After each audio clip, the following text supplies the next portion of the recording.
this is Greg Kelly. Donate now to Toys for Tots, which works year-round. Go to toysfortots.org. Toys for Tots supports children in need throughout the year with programs like the Toys for Tots Literacy Program. Established in 2008, it has provided over 63 million books to disadvantaged children. The Toys for Tots Literacy Program is committed to providing disadvantaged children with direct access to books and educational resources that enhance their ability to read and communicate effectively. Go to toysfortots.org. Listen, all you New Yorkers. Taxi! This is the 77 WABC minicast.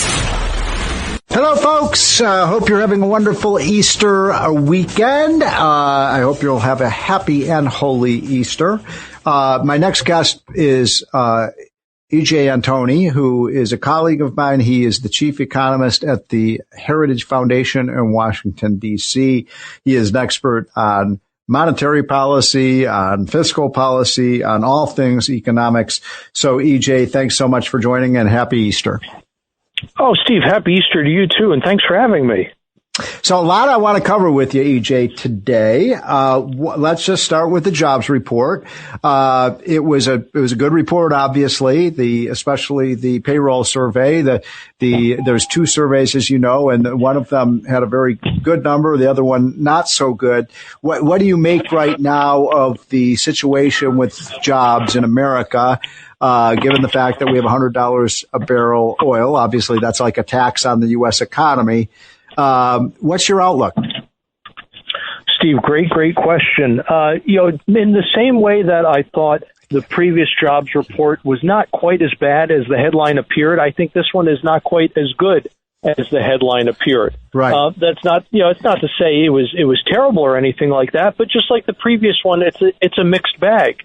And you mentioned the two different surveys. Yes, we did have a real nice number in terms of the establishment survey, the survey of businesses, adding a lot of jobs.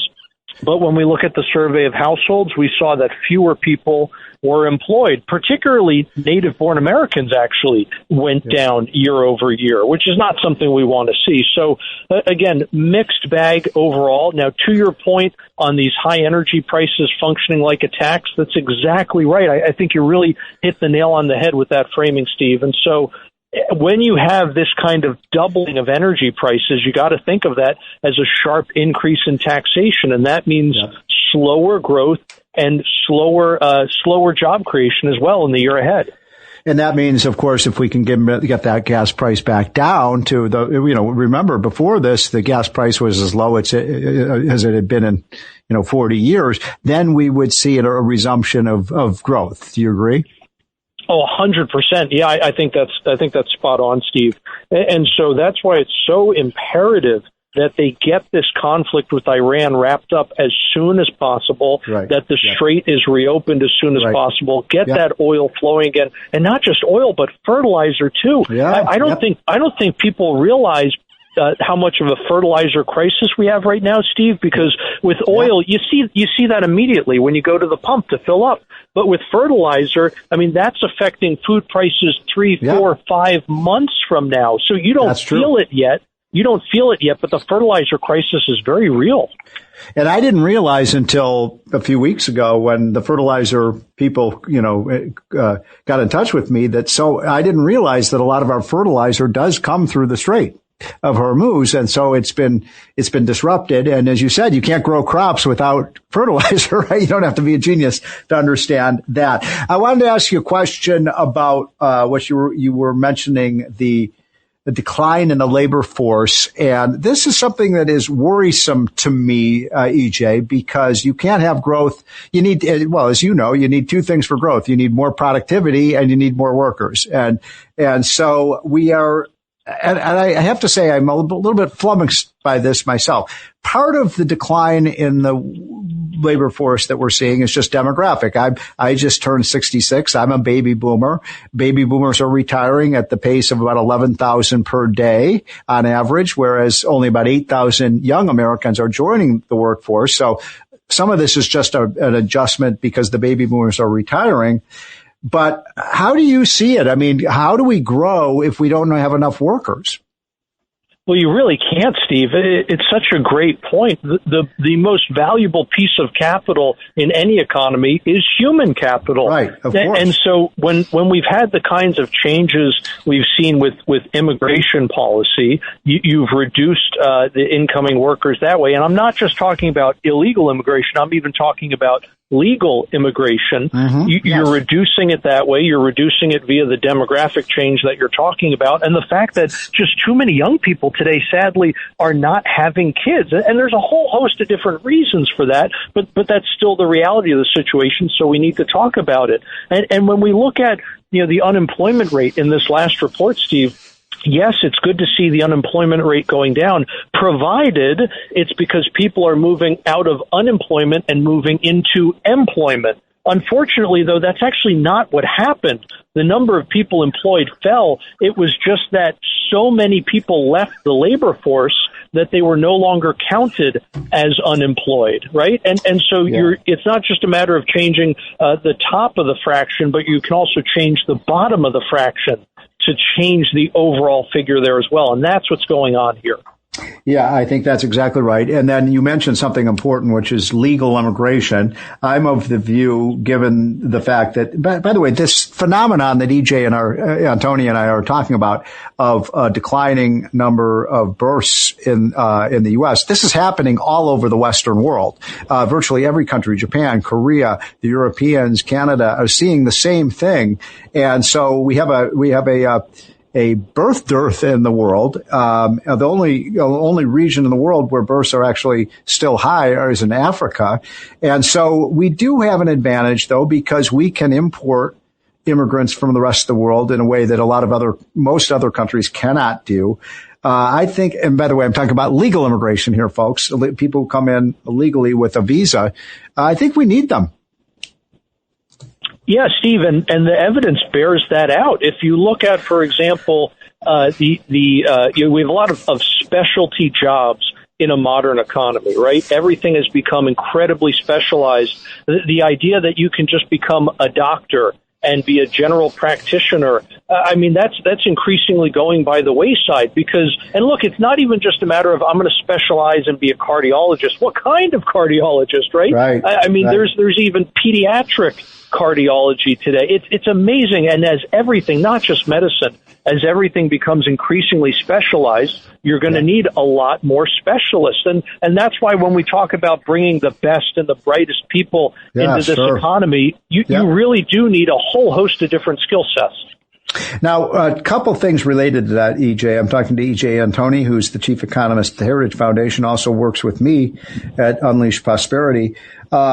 Couple of points on this. Number one, we are entering a robotics age. I'm on the board of a company called Lightspeed. I know a lot of our listeners know about this because I talk about it a lot. And Lightspeed we build houses with robots. And so that is going to lower the price of housing considerably, but it may put a dent in the construction industry. So my point is robots will be doing a lot of the work that human beings do now. How does that play into all of this? Well, at the end of the day, it's going to basically eliminate some jobs, but create others. This is exactly what happened when things like the diesel engine became miniaturized at the time into what today we consider a normal size engine, and you could put it into a tractor. And that meant that you no longer needed this big hulking steam tractor that was very inefficient and was very thirsty in terms of not only water but fuel. And you had a smaller, more compact, more efficient product. And all of a sudden, what happened to farmers? Now you didn't need anywhere near as many farmers to farm the same amount of land. So it reduced the number of farming jobs while simultaneously increasing the amount of food available. Yes. And people who were previously farming actually were able to go get jobs doing other things, including doing things like driving a taxi, which was a much less backbreaking work than being a farmer. So again, it's going to eliminate some jobs, absolutely. But people have to remember, whenever we have these technological advancements, it always creates more jobs than it eliminates. Yeah, I always tell the story that, a little over 100 years ago, about 25 out of 30, 100 out of every 100 Americans were working in agriculture, and now about 2 out of 100 do. And we produce more food than ever before. One last question for you, EJ, and I don't know exactly if this is in your strike zone, but I'm getting a lot of calls about it, and I wonder what your sense is about this. There is a kind of war against data centers. And data, as you know, one of the biggest data centers in the world is right out in by Dulles Airport in Northern Virginia. Why are people so afraid of data centers? Steve, I think it's because they are blaming them for what happened, something actually that happened under Biden, this green energy revolution. Really, it was a de-evolution. What happened was Biden pushed for all of this green energy. His Department of Energy was particularly responsible. So we brought all of this new capacity onto the grid that was wind and solar, which is a much more expensive way of generating electricity. Yeah. And it's less reliable. So people's electric bills have been going up as a result of the power generation getting. They also imposed natural gas via the Inflation Reduction Act. So even the reliable energy that you have on the grid became more expensive to operate. So again, people's bills went up. Then they look around at these data centers getting put up that are obviously using electricity, and they're blaming them as an increase in demand when the real problem is that supply is not keeping up. But I will say that the data centers that are out by Dulles that you mentioned, Steve, they are paying so much in taxes. That it is actually resulting in a slower growth of property taxes for residents in that area. So while their electric bills have gone up because of things like wind and solar, ironically the data centers are helping to keep their property taxes down. Yeah, well, a couple points about that. One is our friends at the Institute of Energy Research just put out a study showing that if you have wind and solar mandates, your electric bills are almost double what they are if you don't mandate wind and solar, because wind and solar don't work very well in terms of producing reliable electricity. And, I just find it interesting that people don't like data centers. When people tell me that, I say, well, do you like your cell phone? Oh, yeah, I like my cell phone. Well, guess what? If you don't have a data center, you don't have a cell phone. I mean, people are going to be angry when the cell system goes out and so on.